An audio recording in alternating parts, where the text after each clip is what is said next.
sourire. Mon père et mon oncle étaient jumeaux. Comment le même homme en apparence a-t-il pu tomber amoureux de deux femmes différentes? Et comment deux femmes pouvaient être amoureuses du même homme? Voilà les éternelles questions que je me pose encore en franchissant les grilles du cimetière. Et je n'ai personne pour me répondre. C'est peut-être pour ça que j'ai perdu mon insouciance, parce qu'il me manque les réponses de Christian, Sandrine, Alain et Annette Neige.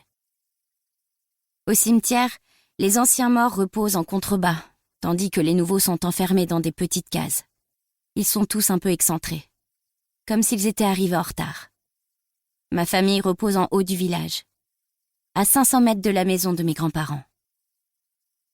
Mon village s'appelle Milly. Environ 400 habitants. Il faut prendre une loupe pour le trouver sur une carte. Il y a une rue commerçante, c'est la rue Jean Jaurès. Au milieu, une petite église romane et sa place.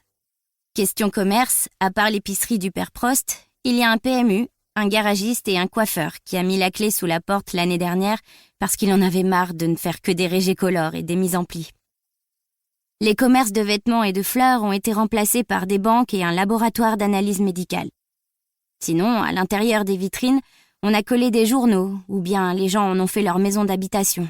Il y a des rideaux blancs à la place des pantalons. Il y a presque autant de panneaux à vendre qu'il y a de maisons. Mais comme la première autoroute est à plus de 70 km et la première gare à 50, personne n'achète. Il y a encore une école primaire, celle où je suis allée avec Jules. Pour se rendre au collège, au lycée, chez le médecin, à la pharmacie, s'acheter des chaussures, il faut prendre un bus. Depuis le départ du coiffeur, c'est moi qui fais les mises en plis de mémé. Elle s'assied dans la cuisine, les cheveux mouillés. Elle me passe les bigoudis les uns après les autres et j'enroule ses mèches blanches autour, avant de piquer le bigoudi avec un pic en plastique pour le faire tenir. Quand j'ai fini, je lui mets un filet sur la tête, je fais sécher sous un casque, elle pique un roupillon au bout de 5 minutes, puis je déroule quand c'est sec et ça tient jusqu'à la semaine suivante. Depuis que mes parents sont morts, je n'ai pas souvenir d'avoir eu froid.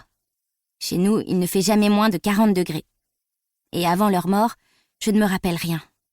Mais ça, j'en parlerai plus tard. Mon frère et moi avons grandi dans des vêtements démodés mais confortables, lavés avec adoucissant.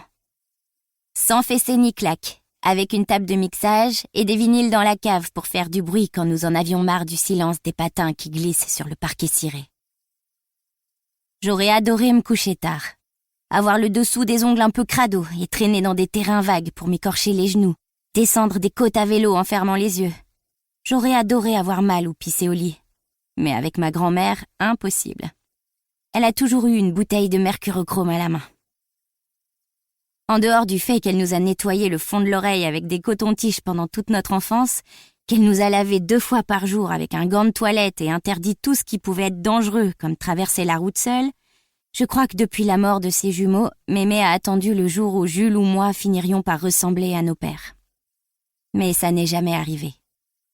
Jules a le visage d'Annette. Quant à moi, je ne ressemble à personne.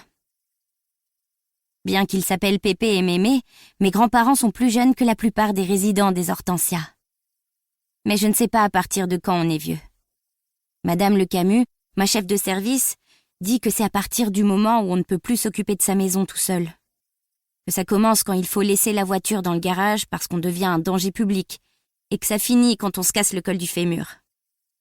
Moi, je pense que ça commence avec la solitude, quand l'autre est parti, pour le ciel ou pour quelqu'un.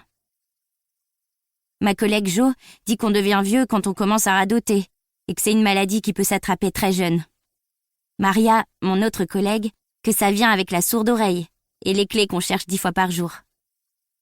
J'ai 21 ans et je cherche mes clés 10 fois par jour. Chapitre 3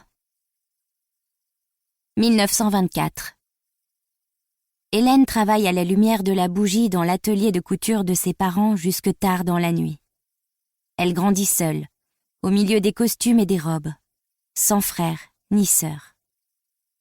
Sur le mur de l'atelier, elle fait des ombres chinoises, toujours les mêmes. Elle joint ses paumes l'une contre l'autre et forme un oiseau qui mange dans sa main. Le bec, elle le dessine avec son index droit. L'oiseau ressemble à une mouette. Pour continuer à écouter ce livre audio gratuitement, cliquez sur le lien dans la description et vous pourrez l'écouter en entier sans frais grâce à l'essai de 30 jours d'Audible.